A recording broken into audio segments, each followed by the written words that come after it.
Today I fucked up when I answered a video call from my brother's GF. My brother and I are twins in our 20s. Not only do we share the same face, but we also share the same apartment. Yesterday, like any other day, my brother had to poop. While he was pooping, his phone rang.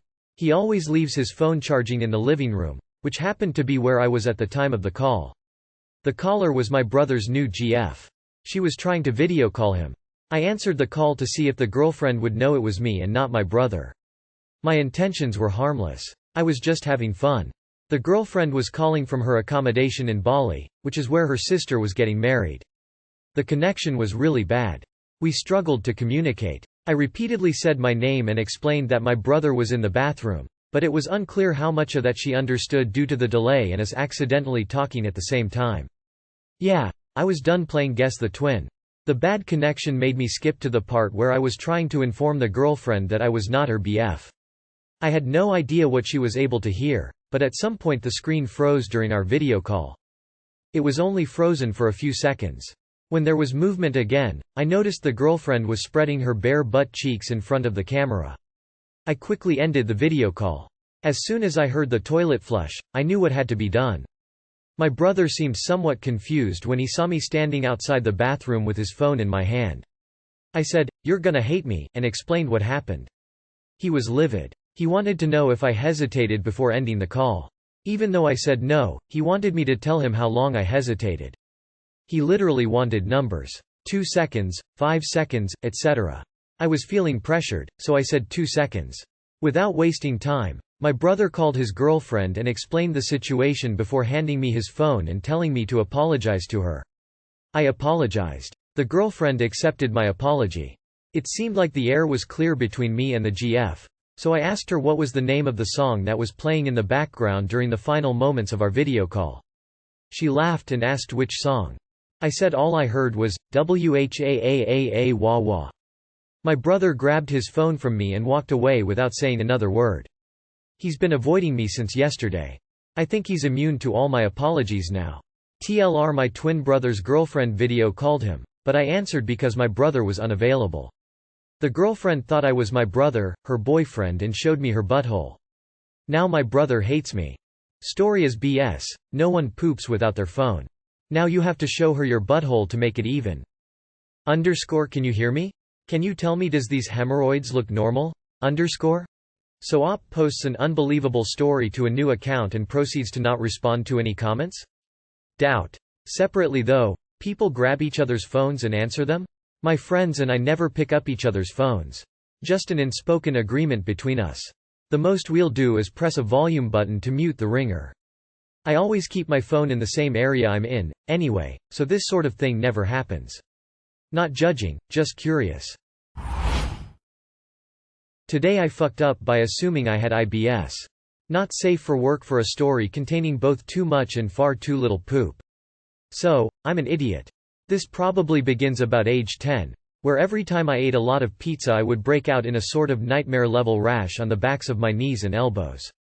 Being a sane child, I knew in my heart that pizza could never betray me like this, and so blamed the most likely culprit, pepperoni. Time passed and, in my young adulthood, I essentially developed the bowel control of an elderly Labrador. I was incapable of holding in a fart even under the most desperate of circumstances, and they would pass through me freely like a breeze through a cavernous tunnel. I pooped what I believed to be a normal amount for a healthy adult woman 4 to 5 times a day. Other women would tell me they pooped merely once a day, if at all, and I would laugh at their obviously inferior intestinal fortitude. The farts didn't hold me back any more than I held them back. All it took to get through a night out or a crowded room was a strategically placed door and the power of lies. My relationships were sustained by an abject refusal to be the little spoon. In time I did begin to wonder about the cause of this. Which is where I came to learn of IBS. IBS is often exacerbated by coffee, spicy food and fat, my 3 basic food groups. Of course, the only possible explanation. In retrospect, I can see how this progressed over time. In more recent years my manager, who I often sat next to, would periodically have to equip his desk with a high-powered fan and a bottle of aftershave. Partners would be regularly relieved and perturbed as I exited the bathroom wielding various pee sticks shouting, "Good news. I'm not pregnant, I really just am that bloated." I began to get mouth ulcers and cuts at the side of my mouth. I felt tired all the time. Just my luck, I thought. There is no way this could possibly be related to the gastrointestinal hell I inflict on my loved ones on a day-to-day basis. The first escalation was probably my manager's wedding. After 2 days of pizza, poop was just a distant memory. I chugged pints water, ate about 6 bananas, but alas was in such great discomfort that on the big night I was in bed by 9 p.m., sadly tossing back and forth and praying I would shit myself in the night, lest I suffer this for a further day. His thank you card specifically congratulated me for my efforts to dance in spite of my severe constipation. It reminded me of my boyfriend in uni, before he was diagnosed with celiac disease. One time he was in such pain we ended up in A&E, awash with panic, assuming one of his frequent stomach ulcers had burst. He emerged from the doctor's room with a family-sized box of laxatives, of which he had to take 8 at once, before passing a small poop of near planetary density. Still, the penny did not drop. The truly bad times began recently.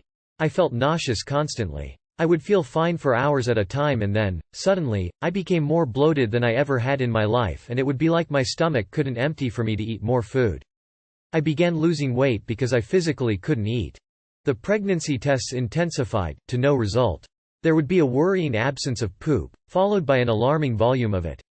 Naturally, I assumed I was dying. One day, as I was consorting myself to try and release a burp and free up some room, I thought, God, this is exactly like what my ex-boyfriend had to do when he ate all those tray bakes.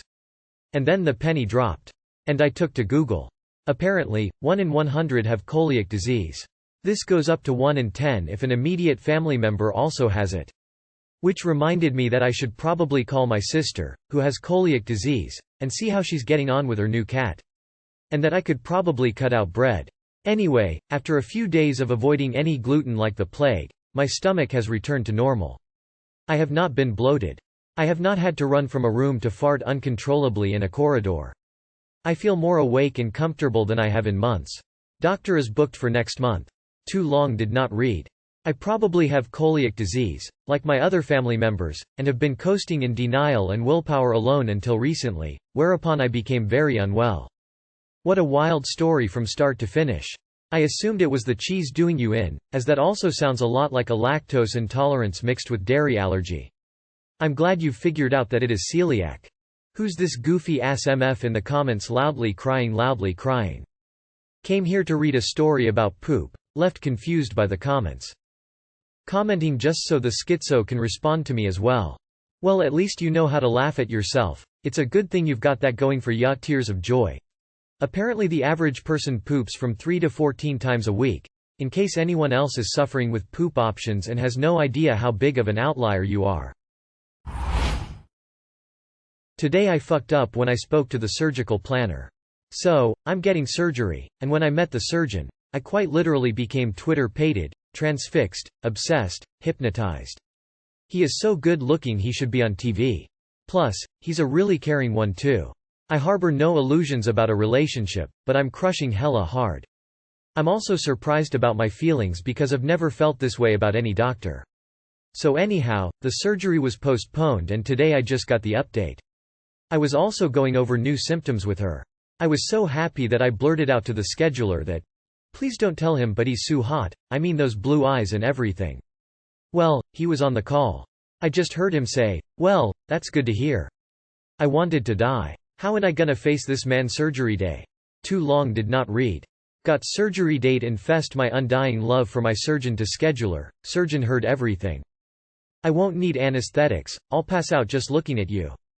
A few years ago I was taking a medication with priapism being a rare unknown side effect. I woke up with a painful erection and it wasn't going away.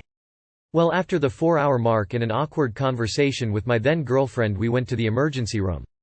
It was awkward enough having to check in with a waiting room full of people hearing me. I was praying the doctor would be a man in his 70s. Instead it was a tall attractive young blonde. 0/10 penis massage. I was in hospital for 10 days due to an infection after a prostate biopsy, look it up. On discharge day, the consultant came round with an attractive woman, a registrar I think, called Claudia. All was fine but my blood pressure was high. He said, we won't worry about that, we make allowances for the Claudia effect. I get overwhelmingly embarrassed when I have a cute nurse or doctor. Even if they are just there to ask questions. Do you have gas or constipation? IDK. Remove your shirt, WTF I'm hairy ASF and I haven't been working out on my abs or chest. Remove your hat, I'm bald no. Roll up your sleeve, I have dry skin. Too funny. The anesthesiologist who did my last epidural, the nurses apologized saying he was in a mood, he was serious but professional. But the guy looked and sounded exactly like Philip Seymour Hoffman. He caught wind of my remark and came back saying his wife calls him Philip when she's mad and he started doing impressions during my labor. It was hilarious.